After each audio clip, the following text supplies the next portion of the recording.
My bow and arrows out the back. I'd like you to imagine this scene. It's summertime in Ireland, so it's raining. I'm 18 years old, and I'm standing in the hallway of my house because the postman's just delivered a letter. In my hand, I hold a piece of paper. It says I do not have a place in university. Fast forward 24 hours, and I hold in my hand a piece of paper that says, "Congratulations, you've got a place in university." What changed? My attitude. You see, many things are going to happen in your life, and a whole lot aren't.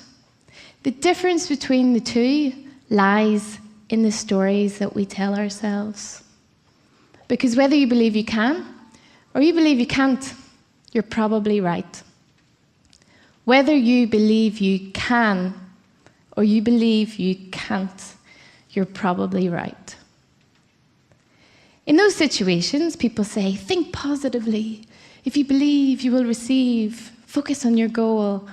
I don't know about you. That's not enough for me. I want to know what's going to happen psychologically and neurologically in my mind that's going to make a difference. I want to know that I'm in control. I didn't know then what I know today. It's taken me 13 years of research of human behaviour and understanding psychology to make sense of those 24 hours. I'm going to explain to you what happened between the first letter and the second letter. When I do that, I'm going to share 3 simple but important pieces of information that have made a difference to me in my life, in the hope that they can make a difference to you in yours. I read the letter over and over again. I panicked, I cried. What was I going to do? Well, let's examine the facts. I'm 18 years old, I feel like a failure, and I'm Irish. I went out and got completely trashed. That's Irish for very, very drunk. The next morning, I lay on the sofa with a massive hangover, feeling sorry for myself, with just thoughts of self-loathing and self-doubt. My mum burst into the living room. "Right, get your coat, get in the car, we're going." "What? Where? Why? No. We're going to the university. We're going to speak to someone about this situation." "Oh my God, no way, I'm not going. How embarrassing, you'll have to drag me." She practically did. She did more than that, though. She worked on my mind. You see, the whole drive, all I was saying to myself was, "You're not good enough, you don't deserve this, they're going to laugh at you, you should have worked harder." It's normal, we've all experienced it. It's called mind chatter. But just because you think a thought, it doesn't make it a fact. Have you ever paid attention to the things that you say to yourself? We can be pretty mean. If you were to say what you say to yourself to somebody else, they'd punch you in the face. They would. You wouldn't take it from them. They wouldn't take it from you. But you take it from yourself. Why is that? Well, it's because of the negativity bias. We are pre-programmed to pay more attention to the negative things in life than the positive things in life. Why? Because that's what keeps us alive. It's more important to focus on the saber-toothed tiger than the pot of honey, because that's a threat. It's a survival mechanism. But come on, we don't have those sorts of threats anymore. More than likely, it's a letter from university or a text message from your boss asking where you are. But the same thing happens. Our fear center, our amygdala, kicks in, shoots a message to your prefrontal cortex saying, panic, you're in trouble. But we have the ability to send a message from our prefrontal cortex back to our amygdala saying, shh, it's okay. I've got this. It's under control. Just like we exercise the muscles in our body at the gym, We need to exercise the circuitry in our mind. Once you know about the negativity bias, you need to self-soothe and offset it. That's what my mum did for me in the car. She reminded me that I was so passionate about this subject, psychology, that I was never good at exams. Why should a 2-hour test dictate the rest of my life? That I deserve to speak to someone about my future. She gave me the positive version of the story that in that moment I couldn't give myself. The second thing my mum did for me was point out the obvious. I had the biggest hangover ever. Hangover of champions. You don't think it matters, but it does. The context of the situation. If you've got a hangover, for example, if you're tired, if you're sick, if you're hungry, if you're in a bad mood, all of these things impact how you perceive the world around you. Hangry, who's heard of hangry? Where hunger meets anger. Even if you haven't heard the expression, you've been there when you're hungry and someone's talking and they're really annoying you. Well, I thought it was a bit of a myth. It turns out they've got evidence to prove it.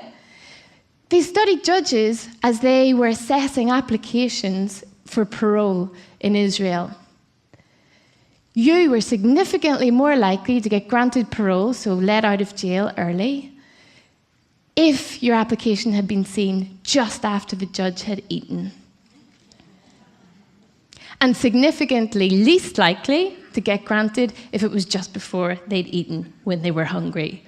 Wow, that's scary. And music psychologists have demonstrated the impact that music can have on your ability to perceive facial expressions. Lucas demonstrated this perfectly in his last talk. If you hear happy music, you're influenced to perceive a facial expression as happy. Sad music, sad. In these tests, it was the same facial expression, it was the same person, and the expression was neutral. If you take music as an analogy for your mood, you can see how your mood can influence how you perceive the world around you. So as moods can influence how you feel, it can also impact your decisions. This is important. Pay attention to the situation, because once you're aware of it, you can nullify the effects. That's what my mum did for me, and helped me adjust for it, like a golfer would adjust for the wind. The third thing she did for me was focus my attention on what mattered. Before I go further, let's have a little demonstration. Can I get the house lights up, please, at the back? Great.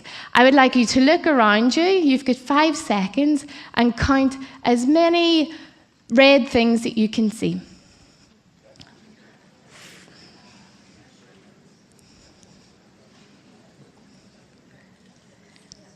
Okay, house lights down, please.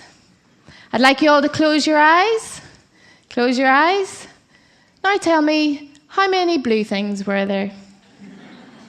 Okay, you can't. That was unfair. But the message remains the same. When you focus your attention on something, you immediately ignore and delete lots of other information. There's a part of your brain that's responsible for that. It's called the reticular activating system. It has many roles, but one of which is focusing your attention. You've all experienced it when you've decided you want to buy a new car, and suddenly it's the only car you see in the road. It's on the advertisement, your friends are talking about it. It's a sign, right? Wrong. It's your reticular activating system. Now, that's fine if it's just about your shopping intentions. But guess what programs your reticular activator system? What to focus on. It's your mind chatter. It's the stories that we tell ourselves. If you consider, at any given second, we are bombarded with between 40 million and 110 million bits of data per second. At a subconscious level, we can only consciously process 40 bits of data. 40 million bits of data, 40 bits of data at a conscious level. So your reticular activating system is deciding what to raise to your consciousness. If you're telling yourself that you're a bad driver, that you're unlucky, that you're not good enough, you don't deserve a place in university, it will go off and find all of the evidence to present to you at a conscious level. Now, the truth is, evidence will exist for both sides of the argument. You're going to tell yourself stories anyway, so why not tell yourself the good ones and get the beneficial evidence presented to you? As I stood in the dean's office, I, 2 hours previously, had not been prepared to fight for my future. But my negativity bias had been reset. I'd adjusted for the context of the situation, my hangover and my fear. And I'd focused on what was important, the fact that I really deserved a place in university. I spoke with the dean for 20 minutes, and then she left the room. When she returned, she slipped a piece of paper in front of me. The only word I read was congratulations, and I burst into tears. Through my tears, I managed to ask her, but why? And she said, of all of the people who are trying to get a place here, you're the only one of a sea of names who came to speak to me. You put a face to a name, and that made a difference. Wow.